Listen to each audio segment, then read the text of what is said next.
be a lot of people watching this, a lot of tech and SaaS leaders who may have they're scaling their business, and they kind of want to get perhaps more insight into sales engineering because they want to know how can it amplify revenue. Sales engineering, it's fundamentally a sales productivity role. Yeah. So if you've got a sales engineer or sales engineers in your sales team, which is where they live, then you're going to increase your overall win rate. You're going to increase your average annual contract value. And potentially you might even pare down the length of time and complexity of your sales cycle, potentially. Yeah. What I'm talking about really is specializing in specific areas within the pre-sales function. And I'll give an example. Emerging technologies is, of course, going to impact the role and is impacting the role. There's two that spring to mind. Hi, and welcome everyone to the DigiTech Leaders series. As you know, what we like to do in these episodes is to shine a light on certain individuals that are doing really good work within the industry. And today I'm really happy to have somebody that's got really a great background in sales engineering, who has done some remarkable things for the companies he's worked for. So thanks for coming on the show, Bruce. How are you doing today? I'm doing good. Thanks for the invite, Paul. Good stuff. So Bruce, what I want to do is I kind of want to give some shed some light on sales engineering. Okay, so there'll be a lot of people watching this, a lot of tech and SaaS leaders who may have they're scaling their business, and they kind of want to get perhaps more insight into sales engineering because they want to know how can it amplify revenue. Okay, but before we dive into that, just to kind of give us a bit of background, talk us through your background and how you developed to become, a leader in the SE space. Yeah, good question. Well, like a lot of people in their careers, I kind of fell into it by accident. Right. I did a degree in oceanography and meteorology, which is kind of a little bit random. And then soon after that, I got a job in an oil company, and I was helping to sell aviation fuel to airlines and the military.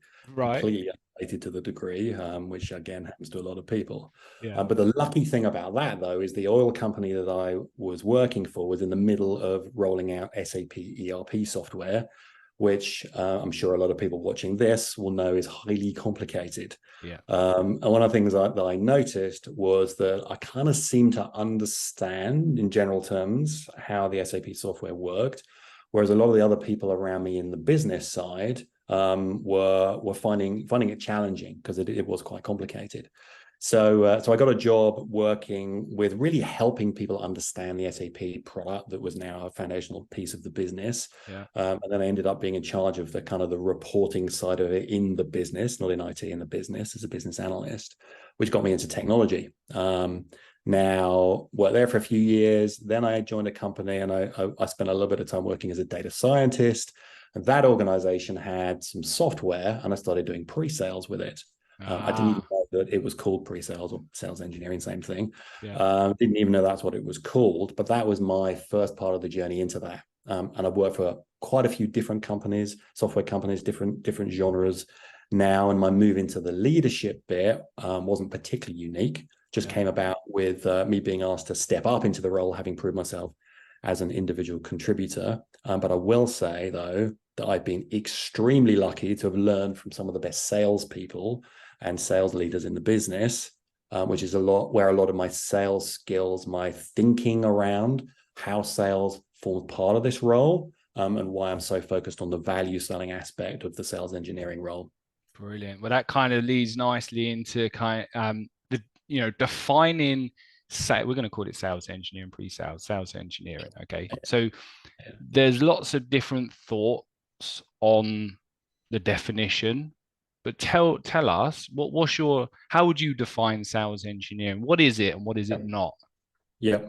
What is sales engineering? A good question. I'm sure a lot of people could spend a lot of hours mulling that one over. All right, so kind of boiling it down. Sales engineering, it's fundamentally a sales productivity role. Yeah. So if you've got a sales engineer or sales engineers in your sales team, which is where they live, then you're going to increase your overall win rate. You're going to increase your average annual contract value. and potentially you might even pare down the length of time and complexity of your sales cycle potentially. Right. So kind of in simple terms, I guess it's SEs help you to sell more at higher value. That's the overall outcome that you're driving towards. And who doesn't want that, right? Who doesn't want that? Exactly. Yeah. Now, you mentioned evolving role and responsibilities, and I think that's an important point. So I've been in this role for a number of years, Yeah. and I've seen quite a change in it over that time. So when I started out, there was no such thing as software as a service, didn't exist, hadn't been invented yet. And so SEs had to be highly technical because we had to install and configure everything. And when I say everything, I mean we had to install the application server, and then we had to install the web server, and we had to install the database technology, lay down the schema of the database, any other middleware components before we even get to our own technology. Yeah. And then in the world of client server, we had different hardware. So we had the server and the client, and we had to work out and configure the networking technology between those two things as well before we can even get to demoing. So we had to be hugely technical in a whole host of different things. Yeah. Luckily, thank goodness, a lot of that's gone away now, largely driven by that invention of software as a service. Yeah. So the role has thankfully evolved from being what was purely technical because we didn't have time or anything else, to now modern pre-sales, as I'd like to call it, is very much a blend of technical, business consulting, and salesmanship. Right. Okay. It's kind of, I'll probably talk about these themes a little bit more in this, but what I've seen in the companies that I've worked at, the most successful sales engineers that I've seen and I've worked with tend to have a bias towards the business consulting and salesmanship aspects. Right. Technical That's interesting. is of course vital, technical is a foundational skill. But if you kind of think about the role, educating your prospects on the technical capabilities of your product, that's no longer the primary purpose of the SE role. And Right. that sounds maybe a little contentious. Yeah. The purpose of the role is to work with prospects to uncover their business challenges and then prove from that knowledge the unique, compelling, and differentiating value of your software to solve those known challenges, and also to highlight the value that your solution is generating for them. That is a very different thing to just talking about a technology product and talking about its features. And that is so different, right, from where it's come from. You can understand where there's a lot of leaders will say, well, actually, no, they've got to be super technical because historically it was, but then now it's completely being modified, and therefore it's really much more on that commercial, consultative approach to understand pain points, challenges, and then link that back to the value proposition of the software that perhaps is being put forward. True. You do still need to be technical though. And obviously it depends on your software, right? If you're selling highly technical components into IT, you're gonna need highly technical SEs. If you're selling a SaaS business solution into a line of business, then potentially those SEs don't need to be as technical. But again, it depends what's going on in the technology, the complexity of the technology, and also the kind of the complexity in the buyer personas within the sales journey as a whole as well. So let's look at, there's going to be people watching this that are they're scaling. So it's like, okay, so when do we go out and hire the first sales engineer in terms of perhaps size or ARR? When's the magic time, or when would you recommend they certainly start thinking or planning this in? Yeah. I wish there was an easy one on that. It's a bit of an it depends in the answer to that one. Yeah. I think if you've got a really simple product or a simple value prop, you're probably going to need an SE or an SE function for a while, because your AEs will be able to do everything. Yeah. The more complex your product gets, or the more complex that your value prop gets, because don't forget SEs are business domain experts, not just technology experts, then the more value you're going to get from an SE or an SE function. So there's that complexity of product, complexity of proposition. Yeah. But also, as well as that, think about the sales cycle itself, right? And everybody's sales cycle is going to have, I guess, similarities and differences. But think about your sales cycle. Think about the stages in your sales cycle, and think about the amount of time and effort that it takes your AEs to complete the different stages of that sales cycle. Yeah. Generally speaking, kind of around about the middle of a generic sales cycle, you're going to have some kind of a discovery piece going on where you're having a conversation with the prospect, understanding kind of why are they talking to you, kind of what do they want to achieve or overcome. And then you're going to have some kind of what I call a proof stage, where you're going to be showing them how their world will be better with whatever it is you're selling. Yeah. So discovery and proof. Now, if those two activities are burning a lot of time for your AEs, or potentially you might have some AEs that perhaps it's not their forte, perhaps their forte is somewhere else in that sales cycle, then that might be holding back your ability to scale up your sales function and grow your revenue. So if you add a sales engineer to support your AEs, and don't forget they'll be supporting more than one, then that gives you the ability to free up the AE's valuable time. That enables them to sell to more prospects at the same time, but also spend more time building better relationships, getting higher up in the prospect's organization. All of those things mean that you're now starting to scale your sales function up. So that's kind of, I guess, when do you put an SE in? When it comes to adding more SEs, it depends again on what you're selling. I think the kind of rule of thumb I like to think about is a ratio. How many AEs is sensible to have one SE to support? I've been in companies where I've seen 5, sometimes a little bit more, AEs being supported by a single sales engineer. That's a little much in my view. I've also been in a company where it was a 1-to-1, and I must say that company was fabulous at selling, but that's a luxury. There's a few studies out there as well on what that ratio should look like. The best is from a company called Consensus, and they run a big study around sales engineering every year. In their latest 2023 report, they found that the average ratio is approximately 3 to 4 AEs per 1 SE. I think the median is 4 in that report. But again, it depends on the complexity of your product or service and your sales cycles. Another aspect I think to think about is things like RFPs and proof of concepts, right? So some businesses, there's a lot of those things, and some businesses, there's not so much. If you've got a lot of RFPs or you've got a lot of proof of concepts, you might need a higher ratio of SEs because those things are a heavy lift. So maybe you need more SEs. So in terms of when to hire the first person, there's no magic number in terms of the size of your company, the revenue being generated. It's more about take a look at what's going on, have a deep dive into the sales cycle, look into the blockers, okay, and then start thinking, actually, if we added somebody that could support the AEs or proof of concept or proof and demo, then that would actually that's the time to start thinking, actually start planning that into the business in terms of strategic growth.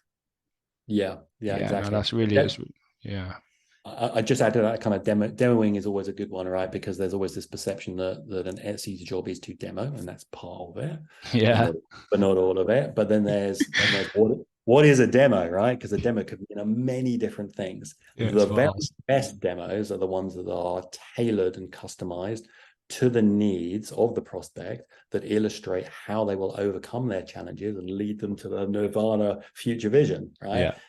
Configuring that and delivering that in a compelling way is a very different skill. You need highly skilled people to do that. And that's a high value activity.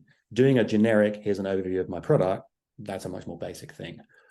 So you don't necessarily need SEs for that, but for the tailored, customized one, you need 100%. Professionals. So okay, so the next thing is, so we know what the function is, we know when. The question has to be who. Who do you look for? Who to hire? So in your experience, Bruce, what kind of candidates in terms of skills or knowledge have you found do an incredible job? So if people are thinking about hiring, they know kind of what to look for.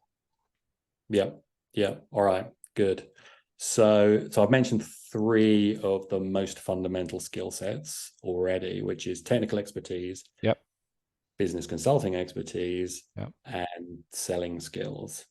And let me dive down into each of those a little bit. So technical expertise, of course, right? It's what people immediately think of when they think of an SE. It's a critical foundation, right? You need SEs to be able to understand the capabilities and features and benefits and values of your product. It's a given. All right. Second one, business consulting expertise. That is critical for the ability of the SEs to speak with the prospects, uncover the pain points, understand the challenges, understand the impact of those challenges on their business, then use the same consulting skills to enable the SEs to craft an appropriate and compelling future vision so that they can articulate to the prospect how the prospect would use the solution to get them from the as is to the to be to generate the value that lies between those two things. Yeah. So consulting is a big piece of it. They need to be business savvy as well as technically savvy. And then you've got selling skills, of course, critical, because fundamentally an SE is a salesperson before anything. Right. Good. So they've got to have those fundamental selling skills, right? They've got to know how to drive a sale forwards. But I would say that needs to be, of course, in partnership with the AE, right? Underline that, in partnership with the AE. Yeah. An AE and an SE, they're two sides of the same coin, right? The same sales coin. Slightly different focus. They have expertise in different areas of that end-to-end sales cycle. But together they are the sales team. And on top of those skills, you're going to need good presentation skills, good demo skills, good communication skills, good cultural fit, a whole host of other things as well. But those three skills to me are really, really fundamental. Yeah. So there's a lot more, for people that are thinking about, what to look for, they really have to drill down in terms of, okay, how are we going to assess candidates when we meet with them to be able to, to be able to identify if they've got those skills and that knowledge. So there's a lot of preparation, certainly if it's the first SE, but that's super interesting. Let's say you bring somebody into the business, okay, the SE's there now. How do you measure performance specifically for an SE? Yeah, that is not necessarily as easy as it sounds. Ultimately, we talked about, the SEs is a sales productivity role. It's all about winning more deals faster and a higher value, right? So attainment of sales quota is the thing you're driving towards. But of course, SEs don't own a personal quota like AEs do, so it's a little bit trickier to measure that productivity. There are a whole set of KPIs that can help you understand things like effectiveness and efficiencies of an SE or an SE team. Fundamentally, though, you're going to know it anyway. That you'll know if they're doing a good job. If you look at, if you start observing the SEs and you start looking at their impact on things like, the relationship of your selling team with the prospect. Kind of, is it a good relationship? Is it a bad relationship? You can start to look at things like your overall win rates, your average ARR, your sales cycle duration. I talked about these things. It's also going to be obvious about how the AEs and the SEs interact. The AEs are going to want to be using the rock star SEs more. They're going to be using the potentially the newer ones who are not as experienced. It'll be obvious who needs development, who doesn't. So I guess what I'm trying to say here is I wouldn't necessarily get too hung up on individual metrics at an SE level. I do capture metrics in the businesses I work at, but I guess my recommendation is if you do start to capture metrics like number of demos as a simple one, or revenue generated per demo as a ratio, or whatever the metric is, just make sure that those metrics are telling you something meaningful and actionable. Because if it's not meaningful and it's not something you can take action on to improve, you're just going to end up wasting effort and capturing data for data's sake. So you might not need to get too in depth on the KPI question, not until you've got a larger SE team. Got you. So then you touched on it earlier, but in terms of the SE team and the collaboration with sales AEs or marketing or customer success, I suppose, how do you cultivate that collaboration between the different teams? And in your experience, what does, I suppose, how do you know that it's working in terms of that collaboration? What should it look like essentially? Yeah. So like any role, I guess a sales engineer is going to collaborate with a number of different people. And the most important one, of course, is going to be with the AE. Yeah. Some businesses have kind of pooled SE models where whoever's free happens to then join on the next sales cycle. Some businesses, it's more of an alignment model where you have an SE supporting one or more AEs and they're the go-to person. Yeah. Whichever model you're using, you want the healthy AE and SE relationship, right? So Okay. they need to be joined at the hip as a unified selling team. As I Yeah. mentioned, two sides of the same sales coin I mentioned. Yeah. So what you'll see when it's working well is you'll see a lot of deal planning and really good execution Yeah. because they're working together, joined at the hip, to plan the strategy of every deal cycle, and do things like meeting up and planning and agreeing before every meeting or call with the prospect. They're planning the approach, they're planning the agenda and the goals that they want to achieve. After the meeting, they're coming together and they're debriefing. What worked well on that call, what didn't work well on that call, what could they have done better, and what do they need to do to then adjust the plan and move forwards. Yeah. So kind of planning is a key one. An SE isn't just there to come in, do a demo with no context about the prospect, and then go away and then do the same thing somewhere else. Okay, it happens, unfortunately. It's not the most effective use of anybody's time. But the most successful AEs that I've worked with, they've all viewed their SEs as partners invested with them in winning together. So planning leads to good execution, and planning is absolutely key. Probably worth touching on kind of collaboration with a couple of other roles as well. Yeah. So marketing is one, although that tends to be product marketing rather than the kind of the traditional top of the funnel marketing type team. Yeah.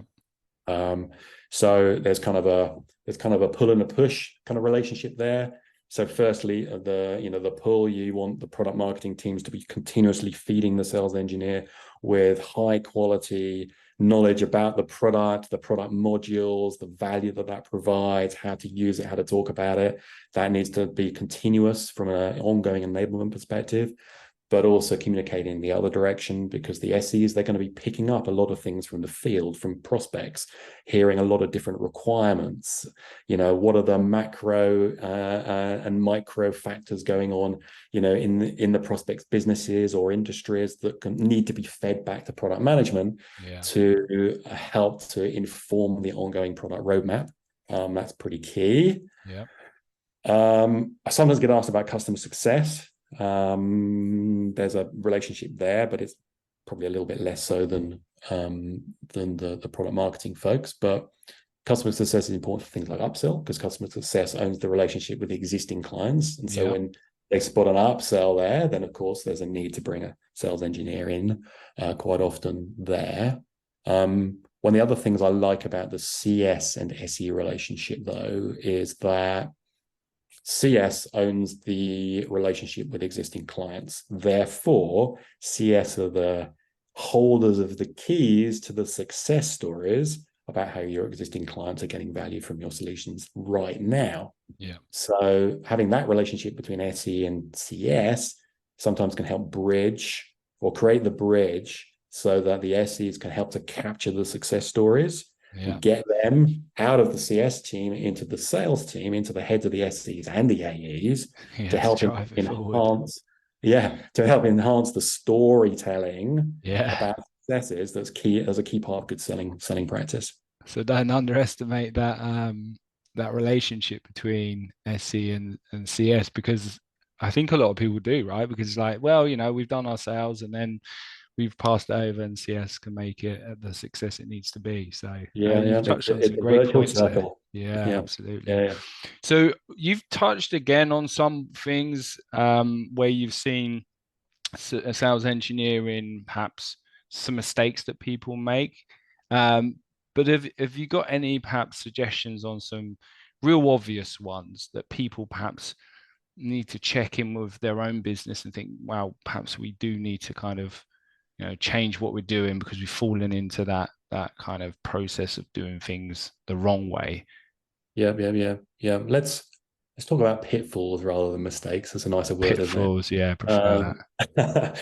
So yeah, I think one of the most common pitfalls that I think occurs is when companies make a perhaps unconscious assumption that the purpose of the SE role is to do demos and talk about product features.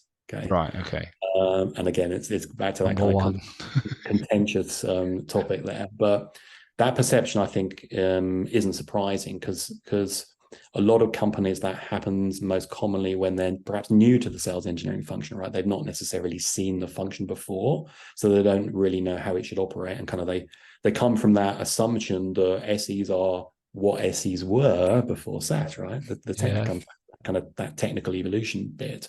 So, but there is a nuance here when I'm talking about doing demos and talking about product, because those things are, of course, important, and of course they are part of the role.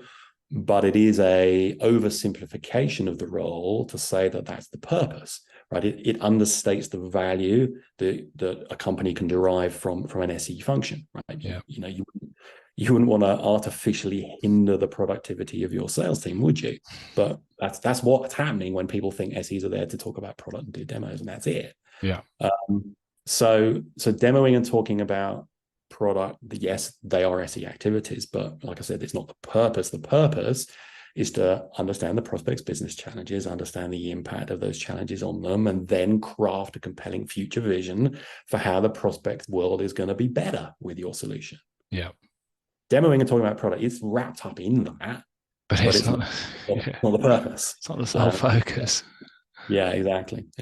So what the purpose is different to that, but that is part of the purpose, if that makes sense. Yeah. I think that's probably the most common pitfall that I see. And like anything, certainly with technology, everything's evolving. Okay, so where do you see sales engineering evolving in terms of the future with regards to markets or technology?